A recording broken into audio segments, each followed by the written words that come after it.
Hoy tendremos la parte número 64 del tema La paz de Dios, donde empezaremos con el libro de Colosenses. Pero os advierto, a partir de aquí, de este capítulo 1, vamos a hacer un intermedio en los temas de la paz de Dios.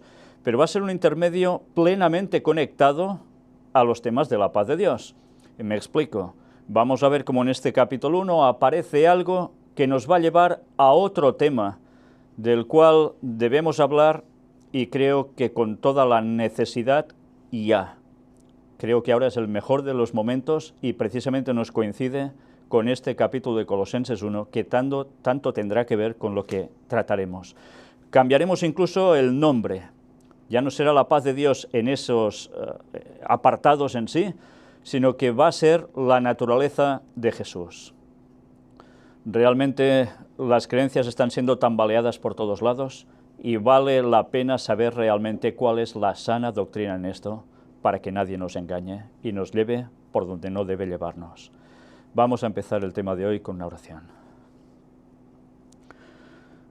Padre nuestro que estás en los cielos, nos ponemos en tus manos una vez más, para que el Espíritu Santo esté aquí con nosotros, que sea el que nos vaya guiando a todo el conocimiento, a toda la verdad, y que además, una vez más te pedimos, Señor, que no sea solo para un conocimiento intelectual, sino que todo sirva para ir transformándonos, cambiando nuestro carácter y ser como tú quieres que seamos. Ayúdanos a avanzar en esta carrera cristiana, a terminar venciendo, pero con tu ayuda, porque solos no podemos. El diablo sabe que le queda poco tiempo y está yendo a por todas para destrozar a tu pueblo y para evitar que el mensaje llegue a todo el mundo.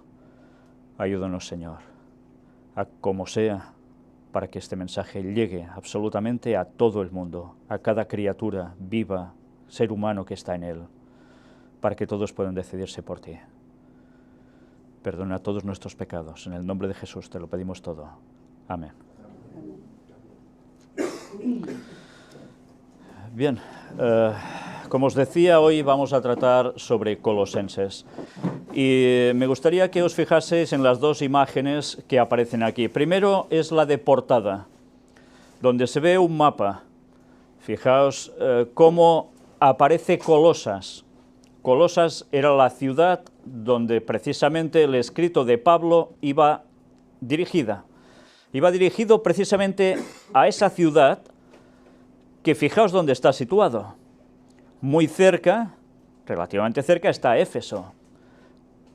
Pablo escribió también cartas a Éfeso, pero escribió cartas, fijaos, a Filipos, que está más al norte, también a Tesalónica, también a Corinto.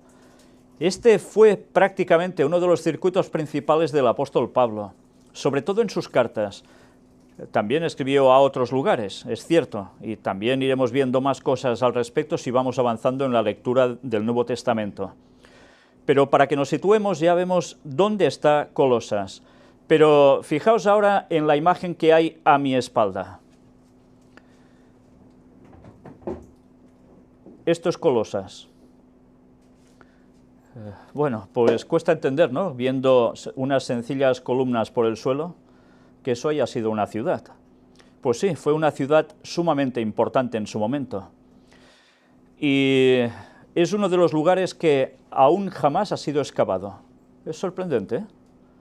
No ha habido interés, parece ser, en que se excave allí, o nadie le ha surgido el interés para hacerlo, y si le ha surgido, quizás no ha conseguido el dinero para poderlo hacer, no lo sé. Lo único que se encuentra ahora allí son ciertas columnas por el suelo y algunos restos más, pero prácticamente nada más. Esa gran ciudad, en el siglo XII, parece ser que los turcos hicieron estragos y la arrasaron.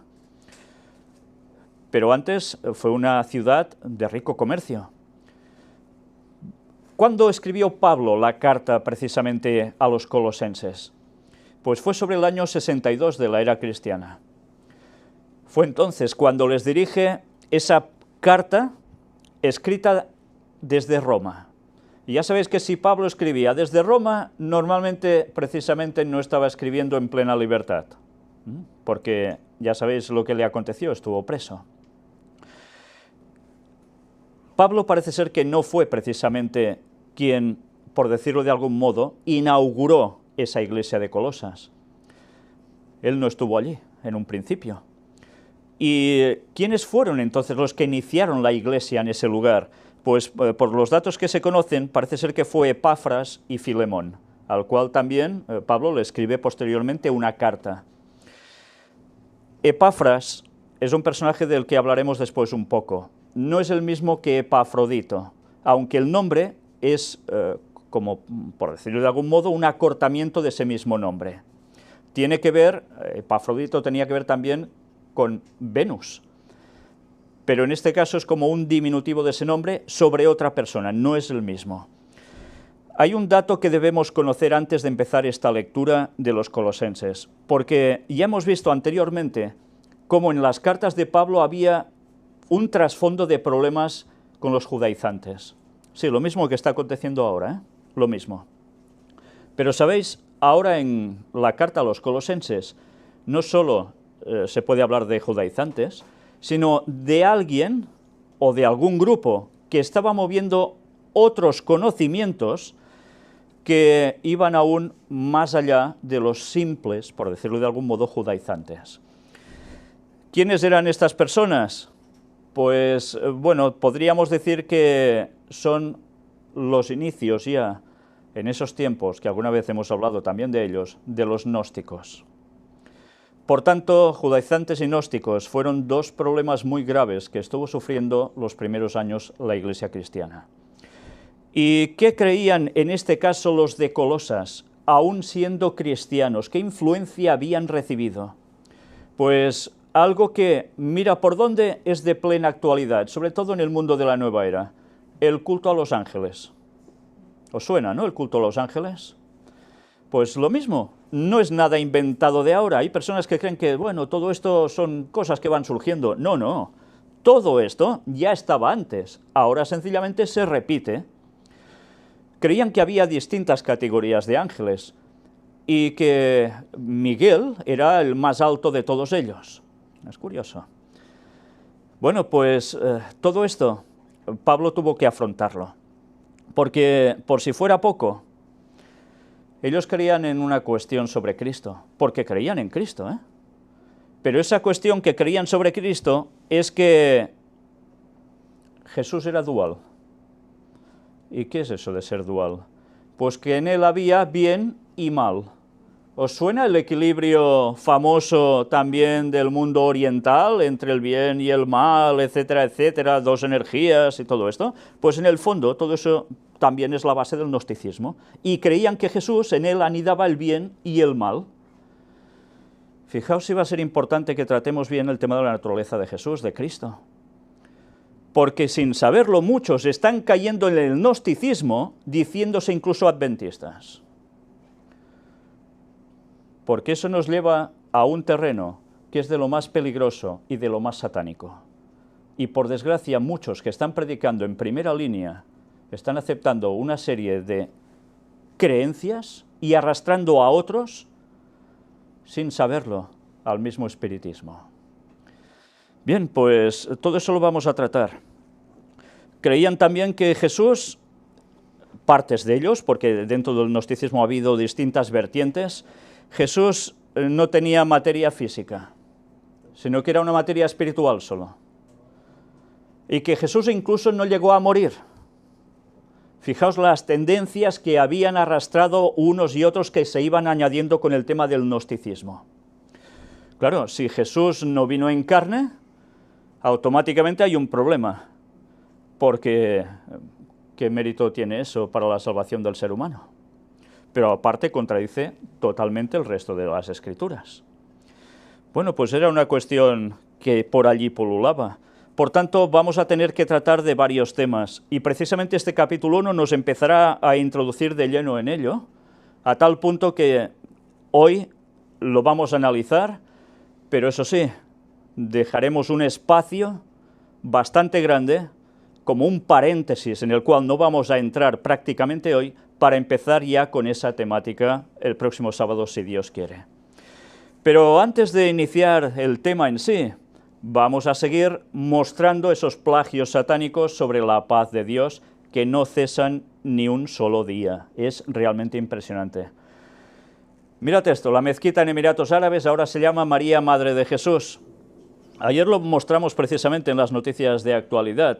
¿Y para qué sirve eso? Evidentemente para un ecumenismo a todos los niveles. Cuando veis las declaraciones de la comunidad evangélica, la anglicana, etcétera, están plenamente de acuerdo en esto. ¿Y para qué va a servir? Pues mirad, en la opinión ya dicen que esto contribuirá a la paz y al entendimiento mutuo, no solo en nuestro país, sino en toda la región, en Emiratos, ¿eh? Bueno, pues ya vemos por dónde va la cuestión. Una vez más, recordad, el Papa estuvo en Fátima, ¿eh? Y Fátima no es Fátima porque sí. Fátima fue lo que fue precisamente porque iba a servir para algo con el mundo del Islam, recordemos eso. Ya lo tratamos, ¿eh? El Papa expresa su dolor y reza por las víctimas del incendio de la Torre Grenfell en Londres. Una catástrofe impresionante. Bueno, pues también ¿qué hace? Invocar para la paz en esa comunidad local. Vamos a Venezuela ahora. La marcha de la fe. Los venezolanos salieron a las calles para pedir que haya paz. Pero cuidado, venezolanos a nivel general, distintas tendencias religiosas, no importaba, todos unidos por la paz. ¿Os dais cuenta dónde llevan los conflictos que se están provocando? Aparte de intereses económicos y geoestratégicos, llevan a que la gente pida paz. Y evidentemente ya sabéis quién está propiciando que se hable tanto de paz en ese lugar, como mediador, y es el mismísimo Papa, por cierto. Bueno, pues más noticias. El Papa Francisco recibió a Angela Merkel. Hablaron de cambio climático y multilateralismo. ¿Y qué hicieron también allí? Bueno, criticar un poco a Donald Trump, entre otras cosas. Porque ya sabéis, se ha salido del tema medioambiental, de cambio climático, y está quedando como el malo absoluto de la película, mientras el papado y los otros que se asocian a lo que dice el papado están quedando como los buenos. En fin, cada uno toma su papel para llevar al mundo a lo que buscan, por supuesto. Sí, todos siempre van vestidos en negro y esta semana ha habido bastantes encuentros con el Papa de distintas personalidades y siempre es el mismo requisito, ¿no? También hablaron de Helmut Kohl, que murió esta semana. Ya sabéis que fue el que trabajó para la unificación de las dos Alemanias, después de la Segunda Guerra Mundial, bastante ya para acá, en la época, y era de los cristianodemócratas. Y trabajó especialmente para la Unión Europea, por tanto trabajó especialmente para el Vaticano, ¿eh? Porque ya sabéis que el Partido Cristiano-Demócrata tiene que ver precisamente con el catolicismo de lleno. Bien, ¿qué hablaron? Pues lo favorecieron a este señor hablando de su compromiso por la paz y la reconciliación. Yo no me digo si Helmut Kohl va a ser salvo o no, yo solo digo que él cumplió una función.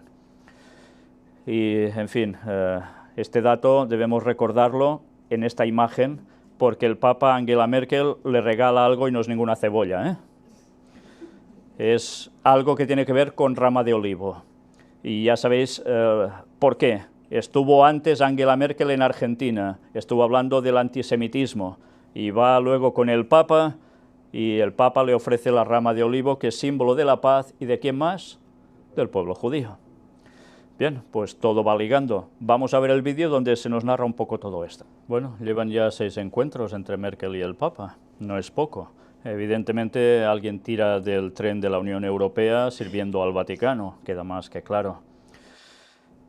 Caraqueños rezaron rosario por la paz de Venezuela en Parque Cristal.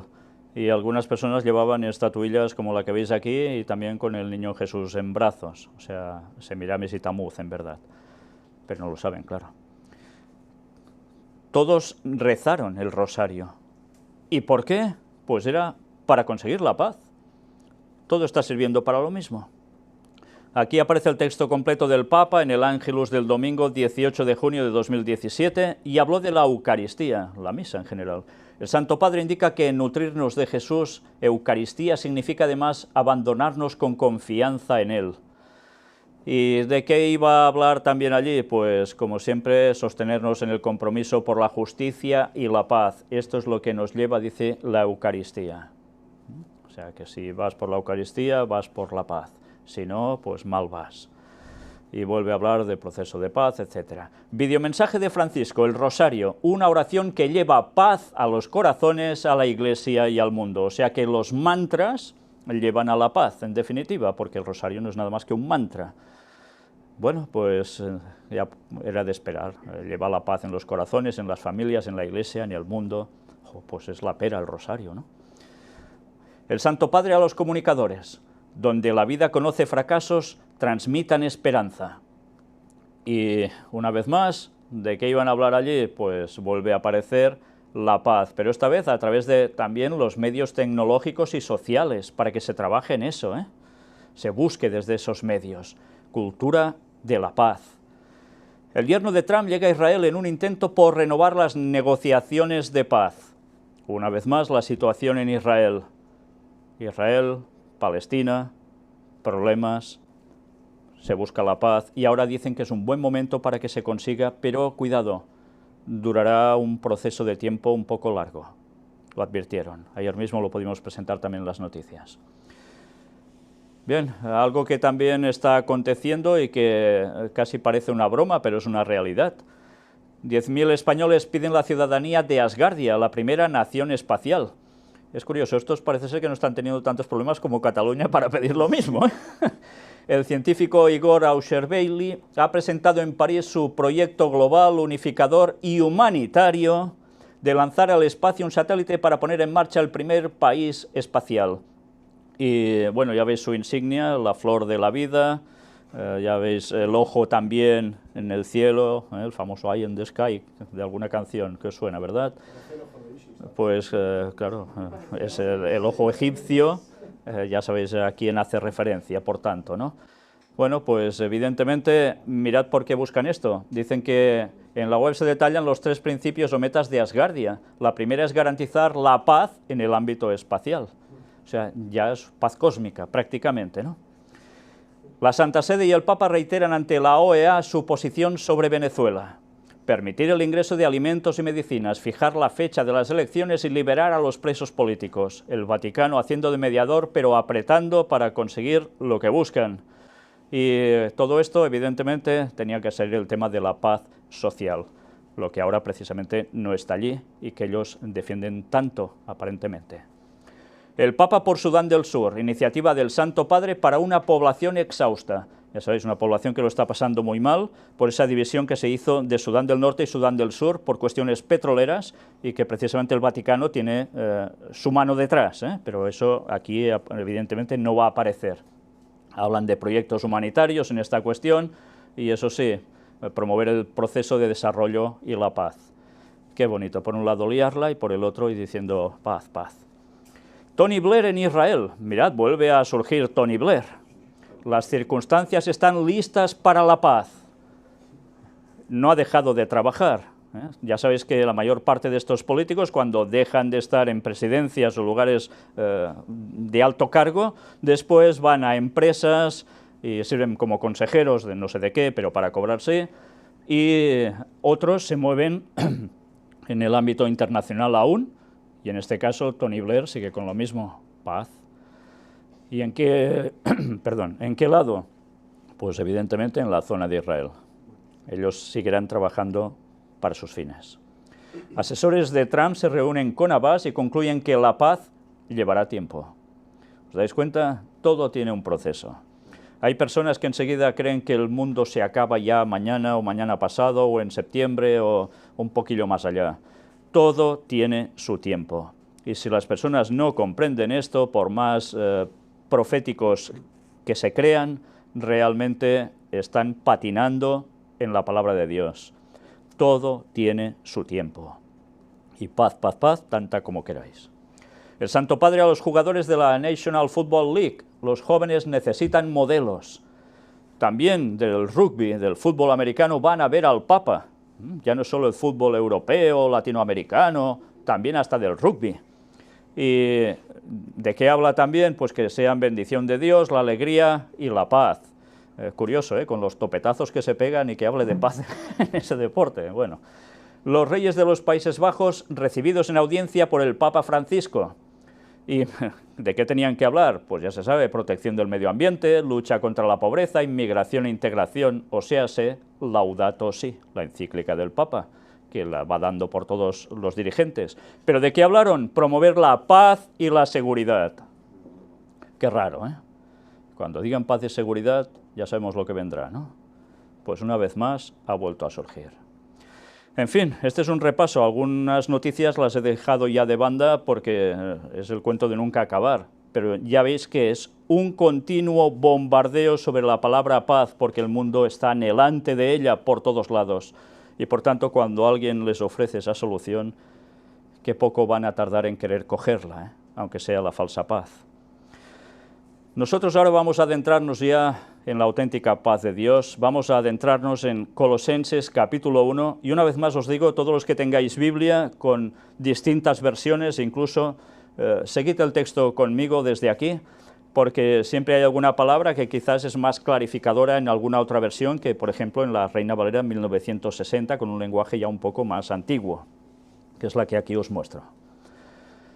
Empieza así: Pablo, apóstol de Jesucristo por la voluntad de Dios, y el hermano Timoteo, a los santos y fieles hermanos en Cristo que están en Colosas. Gracia y paz sean a vosotros, de Dios nuestro Padre y del Señor Jesucristo. Una vez más, Pablo se presenta como apóstol de Jesucristo no por voluntad propia, sino por la voluntad de Dios, porque Dios lo eligió para esto, apóstol, enviado para dar el mensaje. ¿Y con quién estaba? Con Timoteo, al que después también escribe 2 cartas. Timoteo, su fiel colaborador. ¿Y a quién escribe en definitiva? Pues a los santos y fieles hermanos en Cristo que están en Colosas. Fijaos que dice santos y fieles hermanos en Cristo. ¿Se está dirigiendo a los que están apartados? No, a los que están en fidelidad. Pero eso no quiere decir que no vaya a advertirles y a ponerle las cosas en su sitio, ¿eh? ¿Cómo no? Empieza con gracia y paz sean a vosotros. La gracia inmerecida, dada por Dios a nosotros gratuitamente, y la paz, la auténtica paz, sea a ellos. ¿Por qué ya se presenta con esa paz? Pues porque evidentemente en Colosas esa paz no estaba, y era debido a lo que hemos comentado en el inicio de este tema. Iremos profundizando en ello. Siempre orando por vosotros, damos gracias a Dios Padre de nuestro Señor Jesucristo. ¿Quiere decir que Pablo y Timoteo se pasaban el día y noche orando por ellos? ¿Siempre? ¿Quiere decir esto literalmente? Es una forma de hablar, que siempre los tienen en mente, que siempre oran por ellos. No quiere decir que sea un continuo de cada segundo, de cada día y cada noche, pero siempre los tienen presentes en la oración. Y eso es algo que debemos aprender todos. Orar los unos por los otros. Y cuando no oremos de rodillas o estando en congregación, tenerlos también presentes en mente y en contacto con Dios, seguir ofreciendo la oración por los hermanos. Y añade, habiendo oído de vuestra fe en Cristo Jesús y del amor que tenéis a todos los santos. Eran buena gente, ¿no? Eran buenos hermanos. Tenían amor. ¿Amor por quién? Por la fe en Cristo Jesús, amor por los santos, los otros hermanos en la fe, quiere decir. A causa de la esperanza que os está guardada en los cielos, de la cual ya habéis oído por la palabra verdadera del Evangelio. ¿Cuál es la esperanza que está guardada en los cielos? ¿La lluvia? La esperanza guardada en los cielos es lo que todos tenemos como esperanza. ¿Y qué es? La segunda venida de Jesús, la salvación. Es más, incluso la mediación actual aún de Cristo por nosotros en el cielo, y que cuando concluya va a dar pie al resto de cosas que hemos dicho. Esa es nuestra esperanza. Y dice que ya habéis oído por la palabra verdadera del Evangelio. La palabra de Dios es clara. Jesús se va, Jesús vuelve. Y esa esperanza es la de que todos los cristianos debemos tener. Que ha llegado hasta vosotros, así como a todo el mundo, y lleva fruto y crece también en vosotros, desde el día que oísteis y conocisteis la gracia de Dios en verdad. Dice que llegó hasta ellos, pero dice así como a todo el mundo. ¿Está haciendo referencia a que el Evangelio había llegado ya a todo el mundo en los años de Pablo? ¿Todos los rincones del planeta conocían de Cristo? No. Una vez más es una expresión, porque ha llegado a mucho. En su tiempo llegó a mucho. ¿Cuál era el mundo conocido? Ya lo sabemos todos, ¿no? Pero había otros lugares donde el Evangelio aún no había llegado. Y lleva fruto y crece también en vosotros. ¿Qué fruto debe llevar esto? ¿La esperanza para el cristiano debe llevar algún tipo de fruto? ¿A dormirse en los laureles? Para nada. La esperanza nos tiene que llevar a saber que debemos vivir en consonancia con la voluntad de Dios, porque de lo contrario, por más esperanza que tengamos y que Cristo vendrá y nos vamos a quedar fuera. La esperanza tiene que provocar en nosotros que haya un cambio y que a través nuestro el mensaje evidentemente se manifieste en carácter, pero también en prédica, para seguir dando el mensaje a todos. Y dice que crece también en vosotros. Y así debe ser. Siempre se debe seguir creciendo. ¿Habéis visto una planta que de repente salga, pum, y ha crecido de golpe? No, es progresivo. Y en nosotros debe suceder lo mismo. Progresivamente iremos creciendo hasta una plenitud en Cristo. Desde el día que oísteis y conocisteis la gracia de Dios en verdad. Porque hubo un día en que conocieron como nosotros, ¿verdad? Que un día empezamos a saber algo. Como lo habéis aprendido de Epafras, nuestro consiervo amado, que es un fiel ministro de Cristo para vosotros. Y aquí nos sale Epafras, el fundador de la iglesia en Colosas seguramente. Él los instruyó, ese consiervo amado. ¿Por qué le dicen consiervo? Porque ellos también eran siervos del Señor, y unos a otros eran consiervos. Es un fiel ministro de Cristo para vosotros. Qué bonito, ¿eh? Alguien que daba el Evangelio y que era un fiel ministro. ¿Sabéis? Hay personas que dan el Evangelio, pero no son fieles ministros. ¿Y eso no abunda? Bueno, creo que solo tenéis que hacer un repaso de dar alguna vueltecilla por cualquier iglesia. ¿Cuántos dirigentes, ministros del Evangelio realmente funcionan así? ¿Cuántos? Se puede hablar mucho, pero ¿se puede ser un fiel ministro de Cristo para la gente hablando mucho a veces? No necesariamente. Bueno, pues debemos ser las dos cosas. Nosotros también debemos ser fieles ministros de Cristo para la gente. Y aquí me detengo para que veáis algo. Está extraído de aquí del Nuevo Diccionario Bíblico Certeza, pertenece básicamente al mundo evangélico, pero habla sobre Epafras y da un buen detalle. Nos dice en Colosenses 1:7 y 4:12 y Filemón 23, uno de los amigos y colegas de Pablo, llamado por él su consiervo y compañero de prisiones, ese es Epafras. Este nombre es forma abreviada de Epafrodito, pero probablemente no haya que igualar a Epafras con el Epafrodito de Filemón 2:25 y 4:18. Se infiere que Epafras evangelizó las ciudades del Valle del Lico, en Frigia, bajo la dirección de Pablo, durante el ministerio de este último en Éfeso, y que fundó las iglesias de Colosas, Hierápolis y Laodicea. Posteriormente visitó a Pablo durante su cautiverio romano, y fueron las noticias llevadas por él sobre las condiciones en las iglesias del Valle del Lico las que movieron a Pablo a escribir la epístola a los colosenses. O sea, Pablo, ¿cómo se informaba? ¿A través de Internet de lo que pasaba en los lugares? Evidentemente necesitaba que alguien le contara las cosas. Y si no era por revelación directa, alguien se lo tenía que decir. Y en este caso, Epafras le informó. Y esto, ¿qué reacción provocó en Pablo? Pues, ya se lo harán, los dejó así, ¿a mí qué? No. Recibió ese mensaje de parte de Epafras y reaccionó en consecuencia. Por tanto, como le importaba la salvación de todos, aunque él no hubiese conocido a esas personas directamente, se preocupó y les escribió. Y vaya cosas les llegó a escribir. Vamos a continuar con la lectura. Quien también nos ha declarado vuestro amor en el Espíritu. Les dio un buen informe, ¿eh? Epafras le dice a Pablo y a Timoteo, nos ha declarado vuestro amor en el Espíritu. Todos unidos. Por lo cual también nosotros, desde el día que lo oímos, no cesamos de orar por vosotros y de pedir que seáis llenos del conocimiento de su voluntad en toda sabiduría e inteligencia espiritual.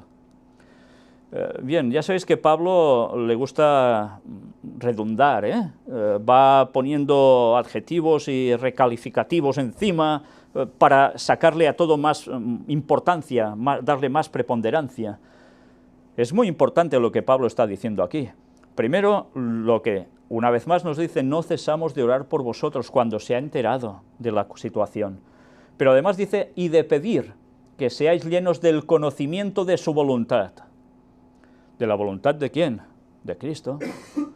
Eso es lo que él pedía. Ellos pedían por ellos.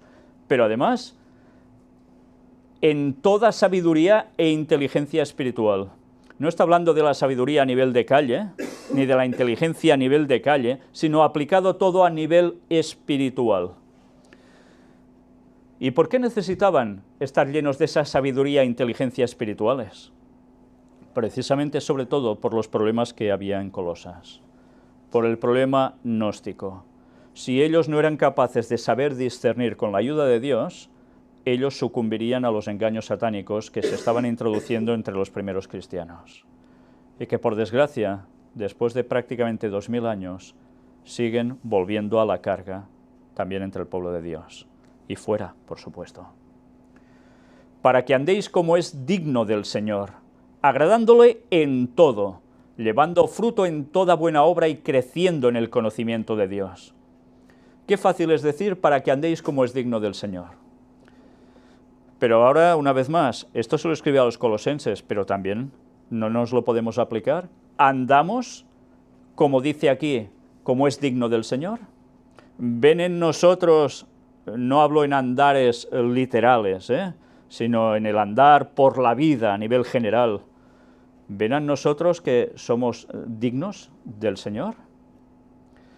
Porque si nosotros no ven ese ejemplo en actuaciones, no fingidas, sino en hechos reales de la vida, en palabras, acciones, tenemos un grave problema. Quiere decir que esto es muy bonito en la teoría, pero a la hora de la práctica, si no estamos así, estamos dando un mal ejemplo, no llevamos fruto en toda buena obra y encima no esperemos crecer en el conocimiento de Dios. Y esa es la auténtica realidad. Crecer en el conocimiento de Dios auténtico solo se adquiere si además de corazón uno quiere seguir de verdad andando ser digno del Señor. Porque si no, lo que va a llegar es un falso conocimiento. Y un conocimiento que además puede llegar al engreimiento, y aún es peor. Y añade, fortalecidos con todo poder, conforme a la potencia de su gloria, para toda paciencia y longanimidad. Cuando habla de poder, aquí habla de energía, la palabra griega es energía, por tanto ya sabemos que es algo que cuando recibes energía, ¿qué hace? Te mueve, ¿no? Pues eso se recibe de parte de Dios, conforme a la potencia de su gloria, para toda paciencia y longanimidad. Por tanto, crecer en ese conocimiento lleva paciencia también, paciencia para soportar muchas cosas, y eso creo que nos hace falta a todos.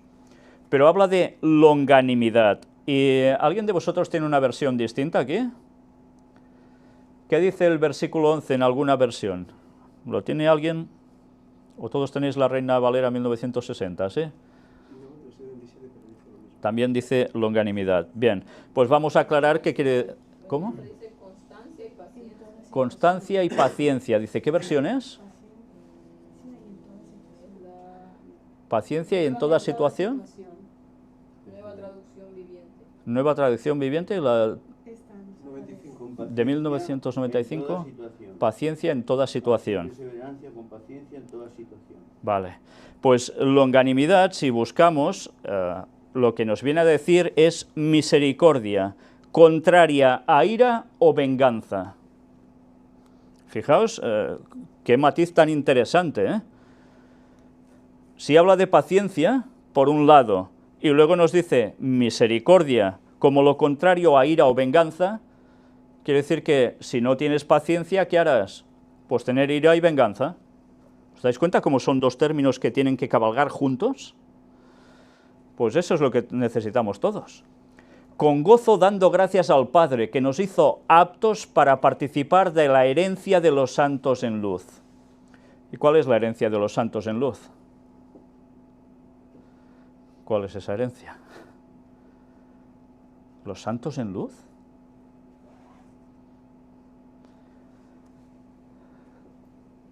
¿Quiénes son los santos? Los que guardan los mandamientos de Dios y la fe de Jesús. Y en luz, pues son los que siguen lo que hay que seguir. Pero esto evidentemente nos puede hacer pensar también. Ser aptos para participar de la herencia de los santos en luz, en que todos los que están andando en un mismo sentir, en ese conocimiento de Dios, todos se mantienen en luz. Ciertamente en el cielo también hay santos en luz, ¿o no?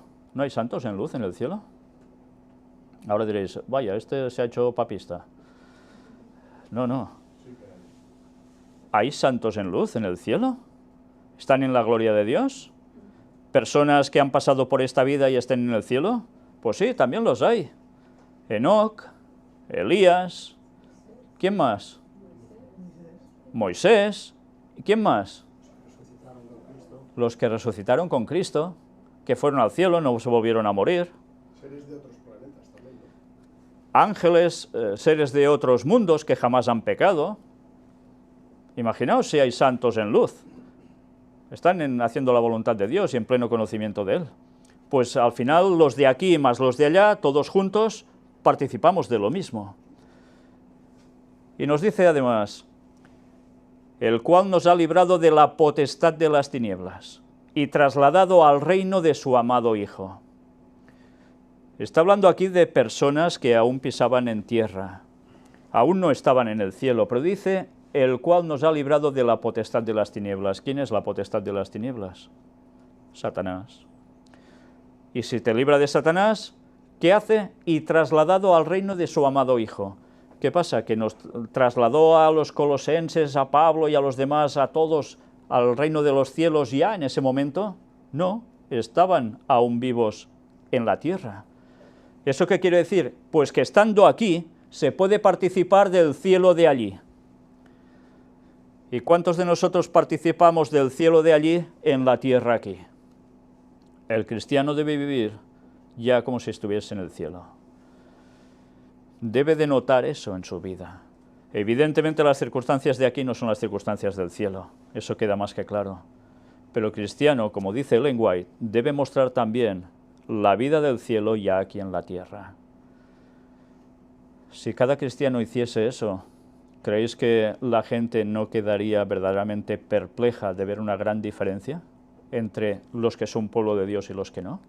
Ellen White escribió que en la actualidad, y eso ya era en sus tiempos, entre los creyentes y los impíos, la barrera prácticamente inapreciable. Pues ¿qué diría ahora, no? ¿Qué diría ahora? En quien tenemos redención por su sangre, el perdón de pecados. Fijaos una vez más cómo siempre nos habla del reino de Cristo y lo va asociando a la redención por su sangre. Pablo habla de muchos temas, pero siempre es cristocéntrico, siempre tiene claro que todo lo que podemos conseguir y se nos da es gracias al sacrificio de Cristo por nosotros. Él sí habla de muchos conocimientos, muchas cosas interesantes, pero siempre con Cristo allí. Esto es ser cristocéntrico de verdad. A veces se acusa a muchos de decir, es que esto no es cristocéntrico, este mensaje no es cristocéntrico. Todo está basado en Cristo, porque si no es por la sangre de Cristo, todos los conocimientos que sean, de nada sirven.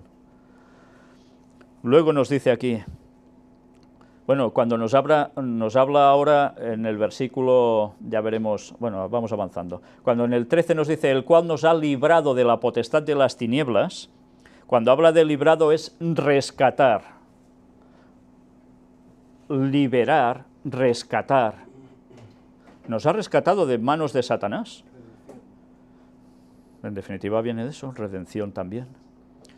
No somos conscientes que cuando hemos aceptado al Señor y queremos seguirlo, nos ha liberado de Satanás directamente, nos ha rescatado de sus garras. ¿No es para darle gracias a Dios eso? Es que no deberíamos cesar de dar gracias a Dios, pero lo llevamos ya como tan asumido. Pues no, realmente, si no estuviésemos con Cristo, estaríamos bajo el dominio de las tinieblas. No hay otra. Luego, además, en el versículo 14, nos dice, en quien tenemos redención por su sangre, el perdón de pecados. Perdón como liberación también aparece. Nos libera, del pecado. Y sigue en el 15. Porque aquí ya viene la cuestión que os he dicho, donde haré el paréntesis, para empezar ya el tema que viene. Él es la imagen del Dios invisible, el primogénito de toda creación. Pues deberemos hablar de la preexistencia de Cristo, ¿no? Por fuerza. ¿Por qué aquí Pablo habla de esto? Pues porque era la cuestión que había con los gnósticos. O se dejaba claro de dónde surgía Cristo, hablo de surgir como un término para que entendáis como un punto de partida para comprender algo, o sencillamente se iba a caer en el engaño de los gnósticos. Nos habla de imagen del Dios invisible, primogénito de toda creación. Cristo, imagen del Dios invisible. ¿Qué quiere decir esto? Una imagen del Dios que no se ve. Por tanto, él, ¿qué hacía? Transmitir lo que era Dios Padre. Sí, o sea, mostró cómo era Dios Padre en él. Esto nos va a llevar a más cosas ya en su momento. Pero además dice, el primogénito de toda creación. ¿Sabéis que en este texto es donde muchos dicen, ¿veis? Jesús es creado por Dios Padre. Es lo primero que creó Jesús. En esta versión dice, Cristo es la imagen visible del Dios invisible. Espera, coge un micro, por favor, para decirlo, porque si no, no se oirá nada.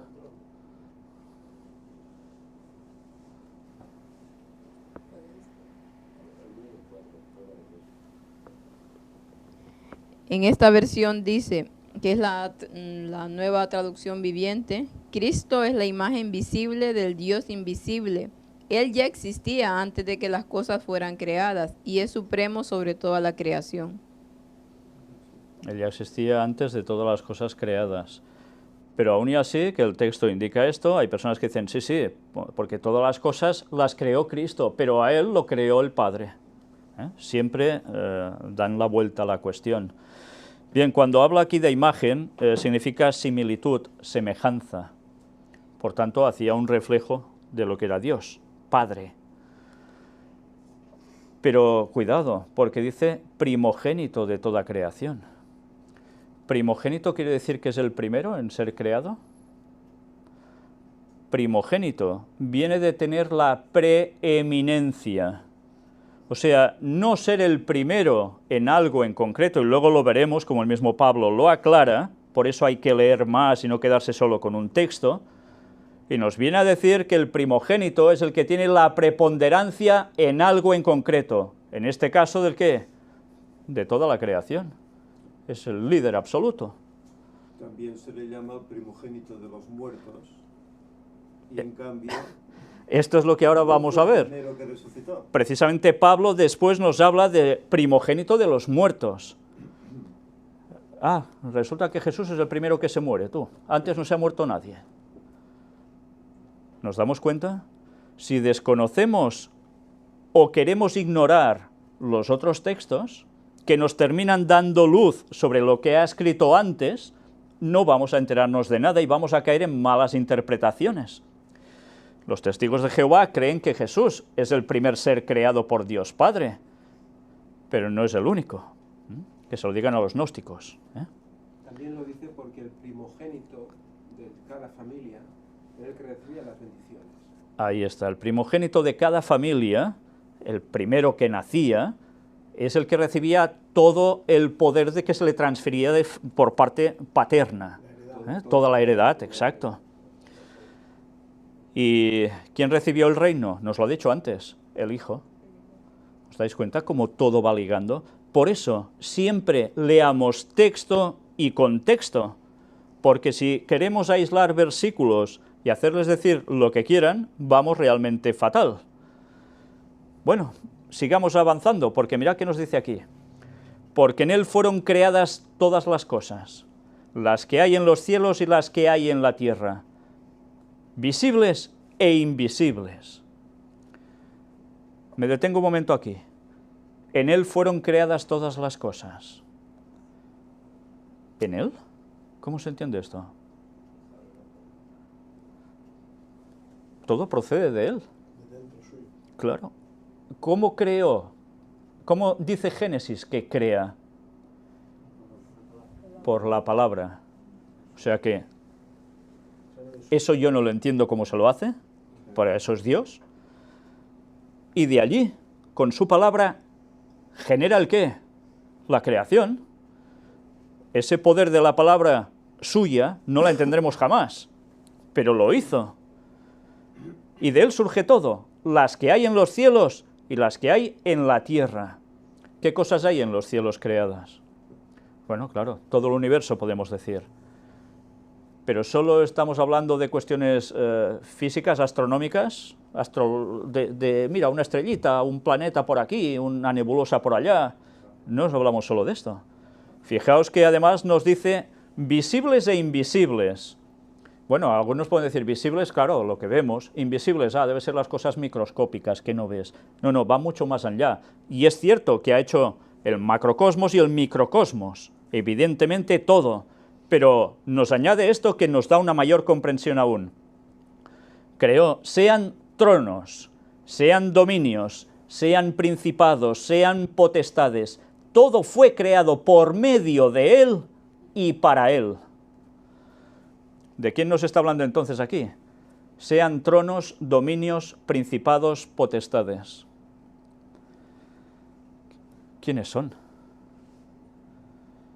¿Sabéis? Este era uno de los textos que los gnósticos, o que hace referencia en parte ya a las creencias gnósticas. Ellos creían en que los ángeles tenían divisiones, grupos, unos más encumbrados que otros. ¿Es un disparate eso? No, es verdad. Hay jerarquía, por decirlo de algún modo, dentro de los ángeles, distintos órdenes. Pero evidentemente aquí no se está hablando de toda la creación. ¿Cómo funcionará la tierra nueva? ¿Cómo funcionaba la tierra antes de pecar? ¿Adán qué debía ser? El que tuviese el qué sobre la tierra. El señorío, la potestad, debía ser el representante de la tierra. Por desgracia pecó y todo eso ya sabéis cómo terminó. Y en Job se registra que cuando tiene que ir, o debería haber ido, Adán como representante delante del trono de Dios, cuando se juntan gente de otros mundos, representantes de esos mundos, a estar allí, ¿quién se presenta como el líder supremo de la tierra? Satanás, porque ha usurpado el lugar de Adán, porque Adán transgrede y él pasa a ser el dueño, entre comillas, príncipe de esta tierra. Por tanto, fijaos que aquí nos puede estar hablando de muchas más cosas, puede estar hablando incluso de creación en otros mundos, pero ciertamente también de ángeles. Y dentro de los ángeles ha habido de buenos y ha habido los que siguieron a Satanás en rebelión. ¿Y esos tienen también su orden? Pues sí, lo tienen. Muchas veces he comentado sobre esa trinidad satánica. Satanás junto a dos ángeles caídos de un poder tremendo. Pero Satanás dominándolo absolutamente todo, por encima de ellos. Pero aparte, otros ángeles caídos, que unos tienen más poder que otros. También tienen sus grados, su categoría, incluso siendo caídos. Bueno, pues todo esto se refleja aquí. Pero aparte, cuando todo lo hizo, y lo hizo perfecto en un principio, todo fue creado por medio de Él. ¿Quién es el creador? ¿Dios Padre? No, es Jesús el creador de todo. Cuando leemos Génesis capítulo 1 y vamos avanzando, quien está creando es Jesús, antes de encarnarse como hombre en la tierra. Él es el creador. Y dice que todo fue creado por medio de Él y para Él. Para Él mismo. Por tanto, si lo crea para Él, ¿es para qué? ¿Para que le sirvan? Sí, en cierto modo sí, ¿no? Somos suyos, por creación. Eso es lo que implica. Por creación somos suyos. ¿Cómo nos vamos a rebotar contra quien nos ha hecho? Si además es bueno y lo hace todo por nosotros, que hasta viene a morir por nosotros para que seamos salvos. ¿Verdad que no cuadra? ¿Cómo te vas a rebotar contra...? Pues sí, Satanás lo hizo, porque Satanás fue creado como Lucifer. ¿Y quién creó a Luzbel? ¿A Lucifer? Fue el mismo Jesús. ¿Os dais cuenta de la magnitud del pecado de Satanás? No se rebotó solo contra Dios en general, sino contra su propio creador, el mismísimo Jesús. Y contra toda la creación. Bueno, y en definitiva después contra todo, sí, contra todo lo hecho por Dios para derribarlo todo, ¿no? Y dice que, y Él es antes de todas las cosas, antes. Y todas las cosas en Él subsisten. ¿Quién es el que mantiene todo en el universo? Funcionando, vivo, moviéndolo todo. Jesús. Es el poder de Jesús.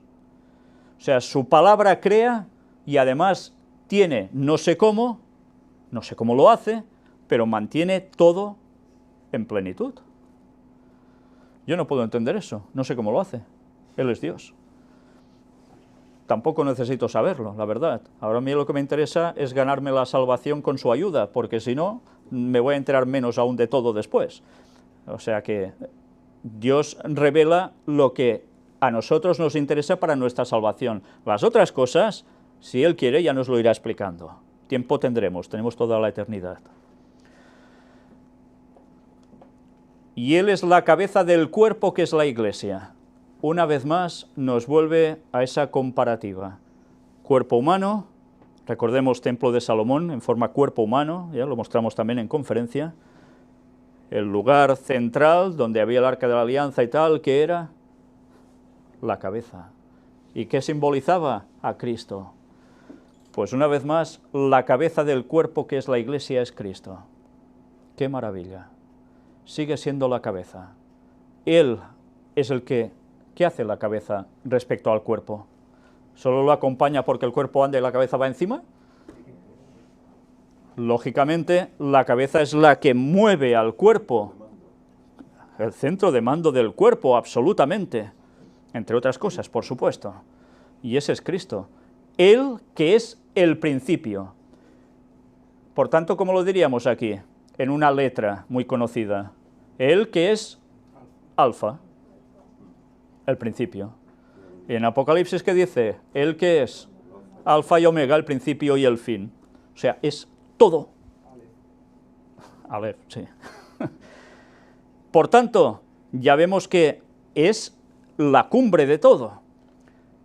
Pero mirad ahora lo que nos dice, Él que es el principio, el primogénito de entre los muertos, para que en todo tenga la preeminencia. Por tanto, ¿Jesús es el primero en morirse? No, no podemos decir eso, no es el primero que se murió. Entonces aquí, ¿cómo aplicamos primogénito? Pues ya nos lo dice Él, es que no hace falta que pensemos mucho, para que en todo tenga la preeminencia, porque ser el primogénito es el que tiene la preeminencia. No quiere decir que es el primero en ser creado por Dios Padre, sino que es el que tiene la preeminencia sobre toda la creación.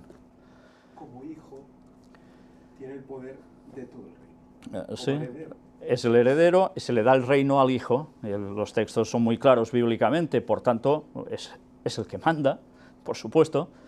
Bueno, pues una cosa que es tan clara, leyendo el texto, bajando un poco, desde que dice que tiene allí una primogenitura y un poco más abajo nos habla de primogenitura de los muertos, mirad si queda claro por sí solo el texto bíblico.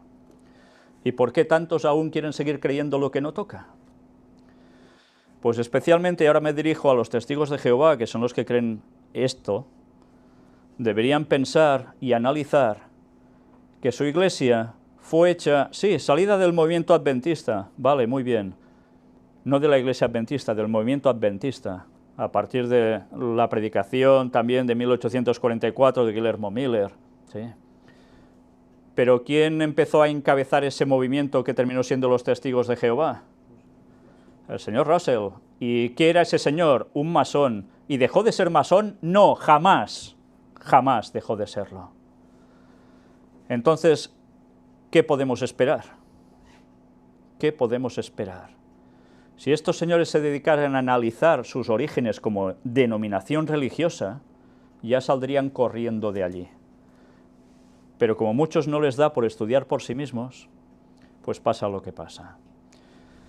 En fin, sigamos, porque el texto ya veis que gracias a Dios se explica por sí solo. Pablo a veces puede parecer complicado, pero cuando vamos mirando detenidamente, ¿verdad que gracias a Dios sale todo con claridad? Bueno, pues mirad qué nos dice a partir de ahora. Para que en todo tenga la preeminencia, por cuanto agradó al Padre que en él habitase toda plenitud. El Padre ya le agradó que eso fuera así, que él fuera el que tuviese la preeminencia de todo. Fijaos cómo es un orden que entre ellos se establecen así. Del mismo modo que Jesús es el que crea, podía haber sido al revés, pero ellos consideraron que debía ser así, y al Padre le parece bien. Bueno, pues dice que además en él habitase toda plenitud. Y el Hijo llega a la tierra. ¿Qué plenitud le llega? Pues esto es lo que deberemos estudiar a fondo. Aquí dice, ¿Sí? vuelvo en esta versión, que dice, pues a Dios en toda su plenitud le agradó vivir en Cristo. Bueno, es una traducción un poco más compleja, ¿eh?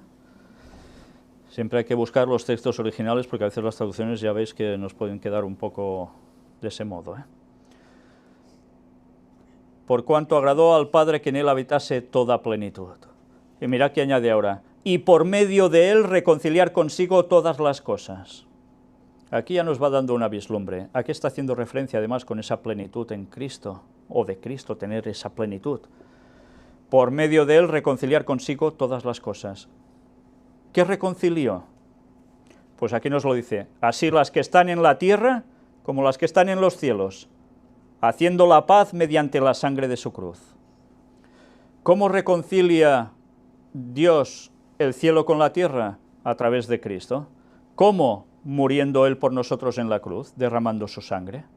A partir de allí, ¿qué hay? Una conciliación entre el cielo y la tierra. Por tanto, ¿qué hace? De mediador y de puente. Él sí que es el sumo pontífice, no el Papa, ¿eh? Es Cristo. Por eso cuando alguien se pone el título de sumo pontífice, como tenía el César, y va al papado y coge ese mismo atributo, lo que está haciendo es ponerse en el lugar de Cristo. Es anticristo. Bueno, pues deberemos estudiar qué es eso de que habitase toda plenitud en él, porque es necesario conocerlo, porque deberemos hablar de la naturaleza de Jesús, la física y la moral. ¿Nació como Adán antes de pecar o después del pecado? Físicamente y moralmente. ¿Tendencia al mal? ¿La tenía o no la tenía? ¿Sirve de un modo para que seamos salvos y del otro no? Pues deberemos analizar todo eso. Biblia en mano y con las citas de Ellen White, por si a alguien le quedan dudas. Y vamos a ver una vez más cómo, por desgracia, tanta mentira está entrando entre el pueblo de Dios que está dejando de ser pueblo de Dios. O conocemos la verdad a fondo o vamos a quedar fuera. Y ahora hay otra conjetura, que que nació como aquellos que nacemos de nuevo, ¿no? Nació de nuevo, reconvertido. ¿Le podéis pasar un micro que pueda...? Esta es otra...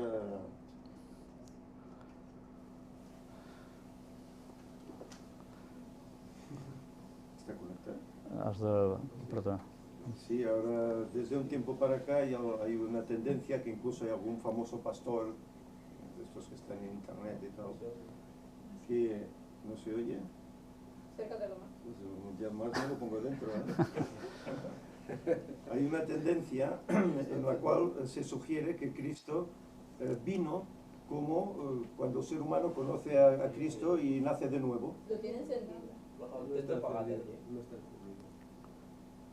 ¿La lucecita está? Ahora está. Vale, ahora sí. Sí, pues ya me pierdo el hilo, ¿eh? Decía que hay una tendencia, que hay pastores que están predicando eso, ¿no? Que Él vino como nosotros cuando conocemos a Cristo, salimos del pecado, nacemos de nuevo, pues que Él vino en esa condición, como nacido de nuevo. ¿Eh? Esa es la tendencia que hay. Es decir, no como antes de Adán antes de pecar o Adán después de pecar, sino en este sentido, como nacido de nuevo. Sí. Habiendo estado en pecado, nacido de nuevo. Para rizar el rizo tanto es como rizar quieran. el rizo, pero sí. Vamos. Sí. Exacto. Para ser más puro. Fijaos cómo, si necesitaban hacer de nuevo, que Juan lo quiere bautizar, no. Pero él dice que es necesario que se haga así. ¿Hacía falta porque él estaba en pecado antes? No, pero se hizo como ejemplo para que todos siguiésemos sus pasos, entre otras cosas y otras enseñanzas más. Hay cosas que por sí solas ya caen, ¿no? Solo hace falta analizar un poco el resto de la palabra de Dios. Pero por desgracia, como cada vez más el cristiano estudia menos la palabra de Dios y se deja embaucar por lo que dice gente desde púlpitos o desde vídeos, pues pasa lo que pasa. Y el lenguaje clarifica muy detalladamente en qué condición vino. Y tanto, pues todo muy esto, detalladamente, ¿eh? Todo esto lo mostraremos, y os advierto, porque no creáis que va a ser un tema de una horita y vámonos a casa, porque va a dar para bastantes temas. Porque solo en textos bíblicos hay cantidad industrial al respecto. Pero en citas de Ellen White ya no os digo nada. Pues todo eso es lo que vamos a mostrar, si Dios quiere, a partir del próximo sábado. Y vale la pena que cada cristiano sepa realmente la verdad sobre este aspecto. Pero fijaos que es un continuo, ¿eh? Como dijo Ellen White, todo va a ser tambaleado. Y así está siendo. Todo es removido, sea la doctrina que sea. No para el diablo. ¿Por qué? Porque sabe que le queda poco tiempo. Y el pueblo de Dios cada vez es más incauto, y en vez de buscar en oración y estudio profundo de la palabra de Dios, se dedica a oír a personajes que van endiosando, y así terminarán. Y el problema de aceptar un error doctrinal es ir aceptando otros. Es una cadena, un error te lleva a otro, por supuesto, por supuesto. Bueno, pues vamos a ir finalizando este capítulo. Y vamos por el versículo 19, y dice el 20, haciendo la paz mediante la sangre de su cruz. Una vez más, ¿es cristocéntrico el mensaje? De lleno. Pero una vez más, ¿Cristo es clavado en la cruz y derrama su sangre o no? Fijaos, los gnósticos decían que de eso nada, que era un cuerpo espiritual. ¿Un cuerpo espiritual va soltando sangre?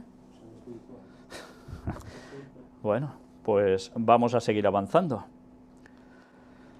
Y a vosotros también, que erais en otro tiempo extraños y enemigos en vuestra mente, haciendo malas obras, ahora os ha reconciliado. Erais en otro tiempo extraños y enemigos en vuestra mente. Es curioso, en nuestra propia mente, ¿y éramos extraños y enemigos antes de estar en la verdad? Qué cosa, ¿eh? Lo que nos está diciendo es realmente sorprendente. Nosotros mismos, sin estar en el mensaje, en la fe, creemos que estamos tan bien. Hablo sobre todo de las personas que se han incorporado posteriormente a la fe, ¿no? Cuando ya han tenido alguna cierta edad. Pero resulta que sin darse cuenta eran extraños y enemigos en su propia mente. ¿Por qué? Porque la propia mente está hecha ¿para qué? ¿Para servir a quién? ¿Para estar con quién? Con Dios. Pero si no estabas con Dios, eras extraño y enemigo en tu propia mente. Enemigo incluso. Casi nada, ¿eh? ¿Y qué haces en consecuencia? Malas obras. Claro. No eres consciente de todo eso, ¿y qué te lleva si no estás con Cristo? Pues a hacer malas obras. Normal. Ahora os ha reconciliado en su cuerpo de carne. Anda, mira, pero no decía que eran todo espiritual, el cuerpo de Cristo. Pues Pablo les dice tajantemente, ¿cómo vino? En carne. Por tanto, si vino en carne, vino como ¿qué? Como ser humano. Como cualquiera de nosotros, humano, de carne, y que tiene sangre por dentro, algunos más que otros, por medio de la muerte. Por medio de la muerte nos reconcilia.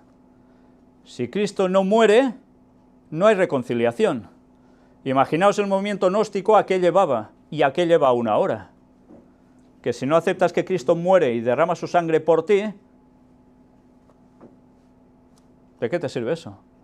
¿Te lleva a la salvación? No, te aleja de Cristo, te aleja de la salvación directamente. Imposible. Reconciliación nula.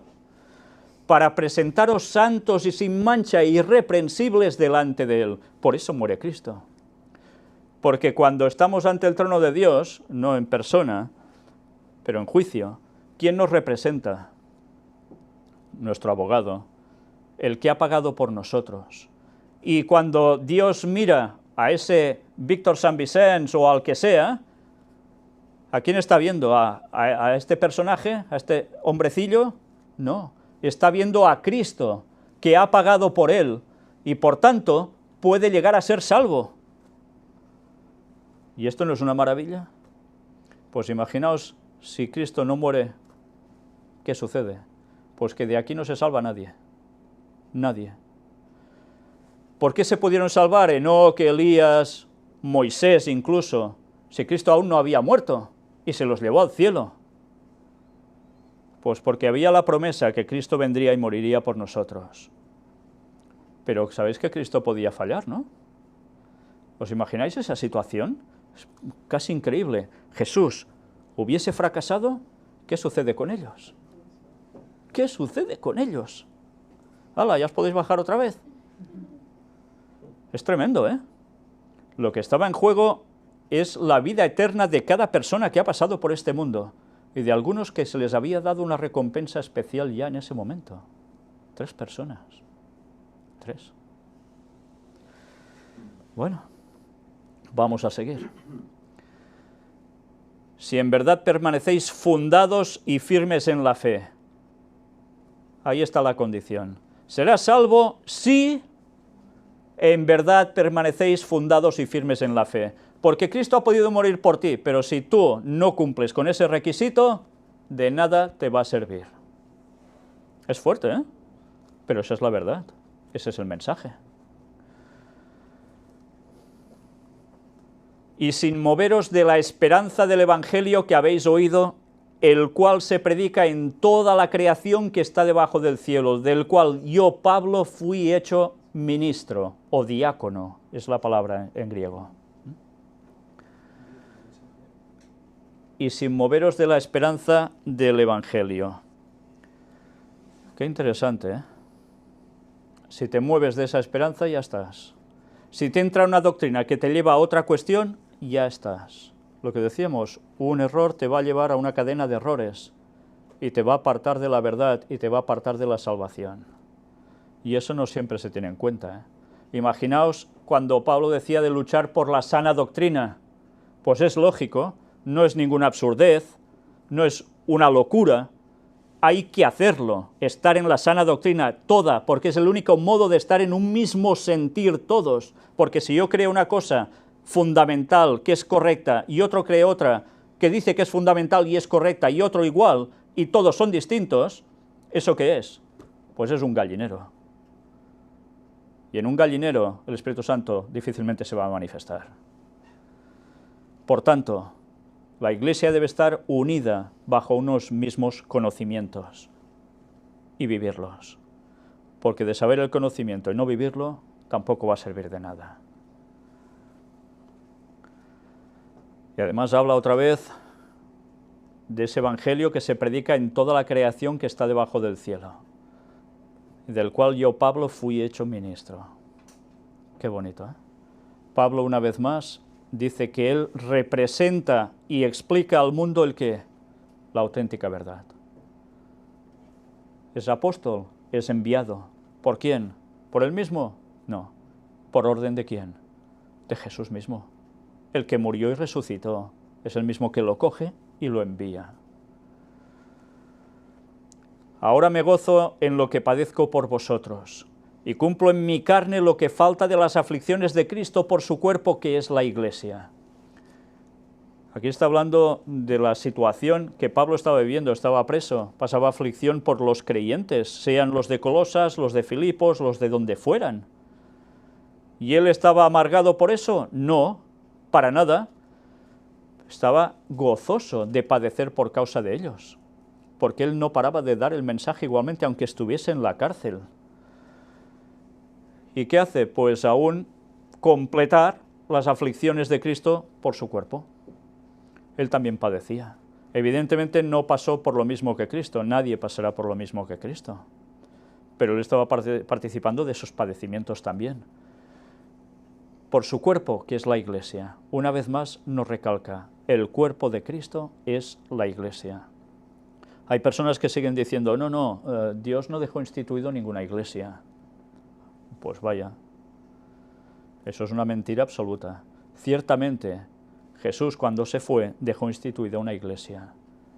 Y los apóstoles, y entre ellos Pablo, lo dejan más que claro. Otra cosa es que esa iglesia se fuera deteriorando por lo que todos sabemos, pero la iglesia sigue al paso de los años. Y lo vemos en la historia, gente que va recuperando verdades perdidas por el gran poder del Vaticano durante siglos y siglos. Y van recuperando uno una verdad, otro otra, y van añadiéndose y quieren ser pueblo de Dios fiel. ¿Sabéis? Esta misma semana leía sobre los valdenses. ¿Sabéis los valdenses que tanto hablamos, que estaban en el Piamonte, en la zona de Suiza, Italia, allí en los Alpes? Pues sabéis que llegaron hasta Cataluña y estuvieron aquí en Cataluña los propios valdenses. De eso no se habla y es historia. Y dejaron también semilla de esas creencias, porque junto a ellos estaban también los albigenses, los cátaros, que venían de Occitania, en Francia, y llegaron también a entrar en Cataluña, estuvieron aquí entre nosotros, y dejaron bases y constancias de sus creencias, de su fe. Y muchos, ¿cómo terminaron? Ya os lo sabéis, ¿no? La historia. Fatal, fatal. Porque había un poder que seguía luchando para que la verdad no surgiera, y que no paraba de echar tierra y mentiras sobre las creencias de ellos, que aún perduran hasta nuestros días. Dios siempre ha mantenido una iglesia, porque a pesar de que unos morían, Dios iba levantando a otros. Y ya sabemos la historia hasta llegar al movimiento adventista, y a la generación de la cual surge la iglesia adventista. Y cómo también Satanás entra y destruye, y vuelve a llamar Dios un remanente, a ese remanente. Y ese remanente del remanente sigue cogiendo verdades y diciéndolas. Y eso es necesario, es vital, sobre todo en estos últimos tiempos. Y vamos a seguir para ver si terminamos este ya capítulo 1.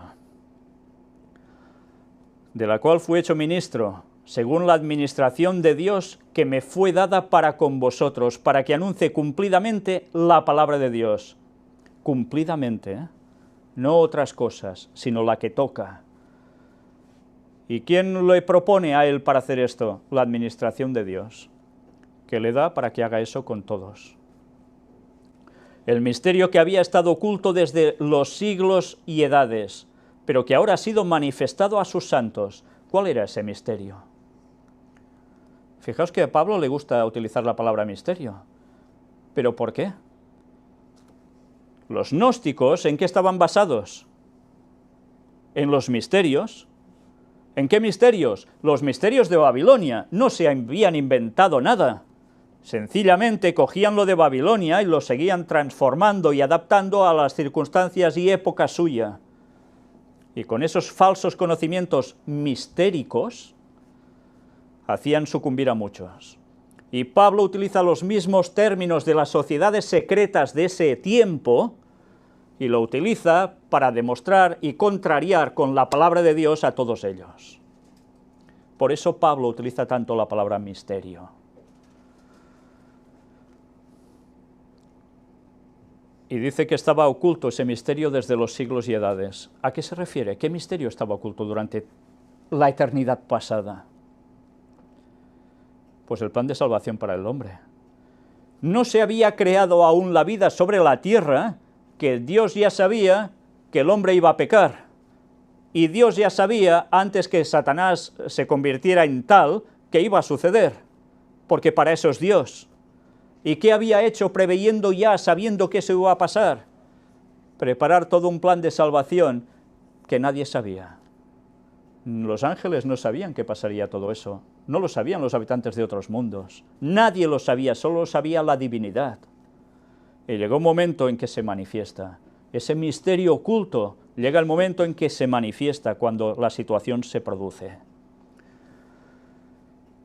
Y dice, pero que ahora ha sido manifestado a sus santos. ¿Por qué manifestado a sus santos? Sabéis que incluso en los tiempos antes de Cristo se hacían sacrificios, ¿verdad? No hablo de los paganos, hablo de los del pueblo de Dios. ¿Sabéis? Ellen White escribe también sobre cómo los propios del pueblo de Dios que hacían esos sacrificios muchas veces no terminaban de ser conscientes de la magnitud de lo que eso implicaría en Cristo. Ni ellos mismos sabían la magnitud de todo eso. Y hasta que no se produce la muerte de Cristo en la cruz, esos santos que han podido vivir esta experiencia, todo ese concepto no se les aclara. Por fin ese misterio les queda claro de verdad.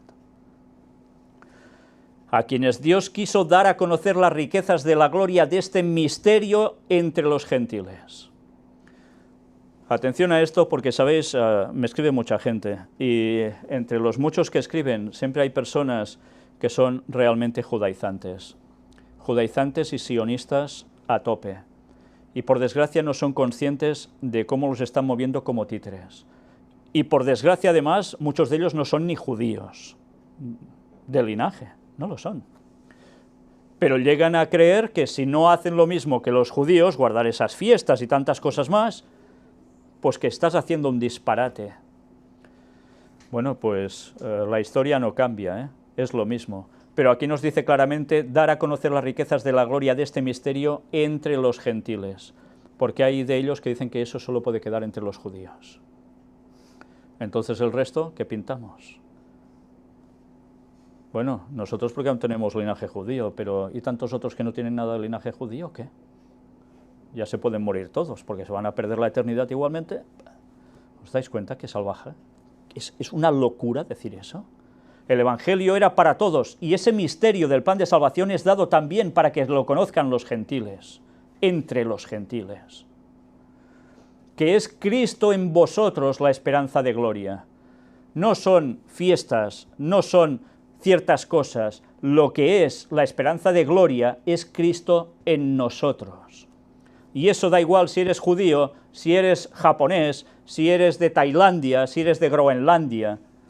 Tú, si tienes a Cristo, puedes ser salvo, porque ese plan de salvación se te ofrece como gentil. De nosotros depende si lo queremos o lo rechazamos, porque, no, es solo para los judíos. ¿Os dais cuenta que esa magnitud de pensamiento lleva a decir que aparecerá un Mesías en un cierto lugar y todos creerán que es Él? Van a caer de lleno en la trampa satánica cuando venga haciéndose pasar por Jesús. Y la gente no es consciente que por creer en esas cosas, por no seguir la verdad de la palabra de Dios tal cual, se van a perder ellos y muchos más. Y a todos los que pueden llegar a arrastrar.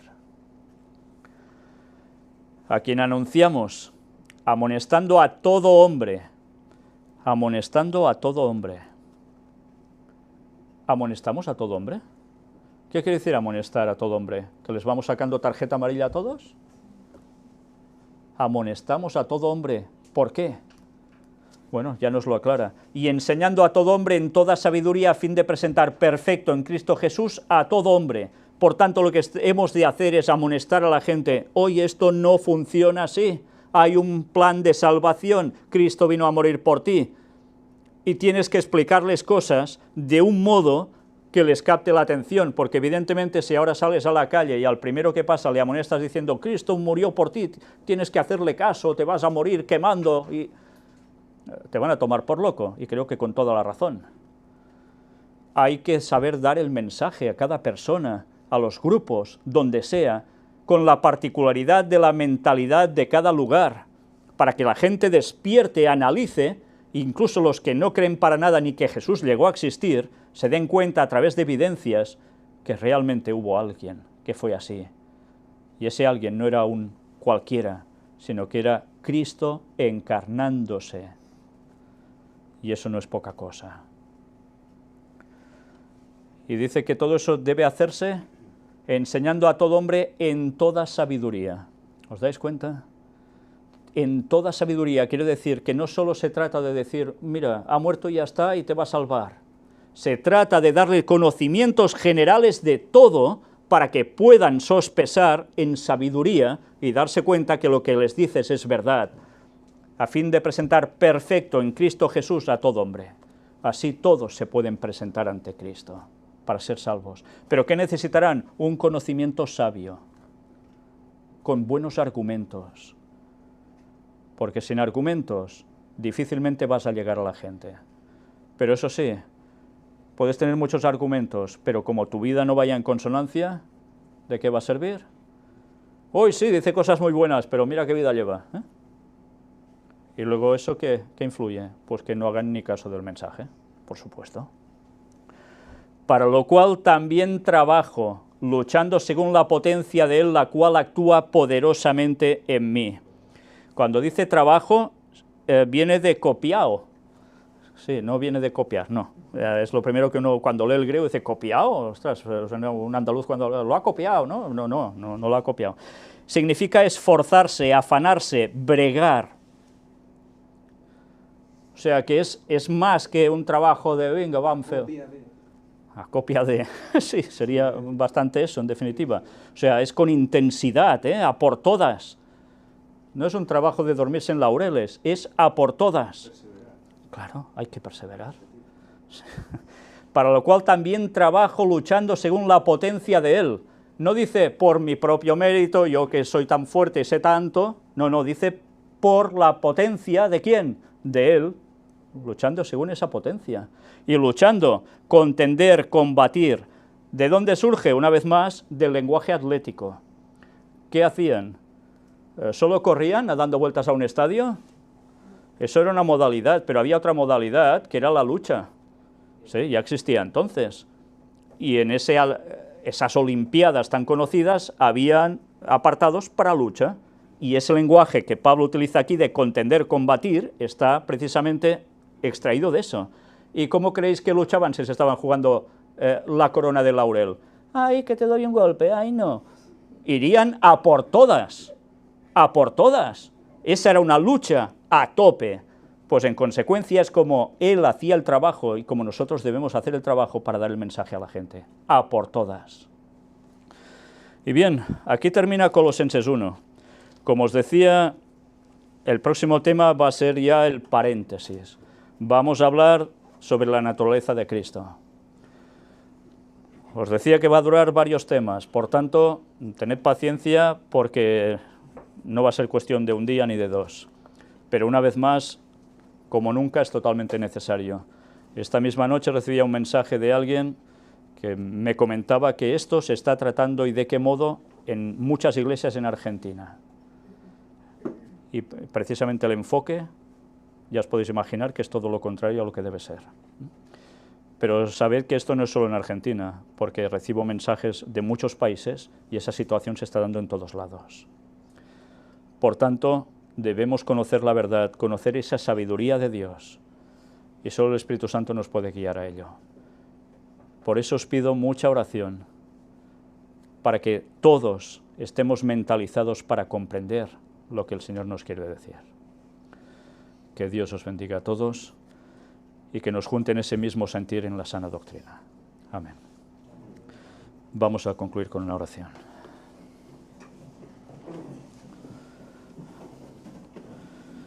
Padre nuestro, nos ponemos una vez más en tus manos, para que nos utilices tanto como puedas, para recibir tu sabiduría, tu verdad plena, poderla vivir y poderla compartir, luchando intensamente por ella, luchando intensamente para llevar a cada persona a la salvación a través de la auténtica verdad. Sabemos que los engaños de Satanás no van a cesar, cada vez son más fuertes, y no solo más fuertes, sino que se van extendiendo en distintas ramificaciones. Por eso te pedimos, Señor, que nos des esa sabiduría para poder hacer frente a tanta falsedad, a tanto engaño, y que nos des ese derramamiento del Espíritu Santo, esa lluvia tardía para que concluyamos tu obra en la tierra, que el mensaje sea predicado efectivamente a todo el mundo, a cada hombre y mujer de esta tierra que tanto te necesitan. Nos quedan muy pocos años, pero queda tanta labor por hacer.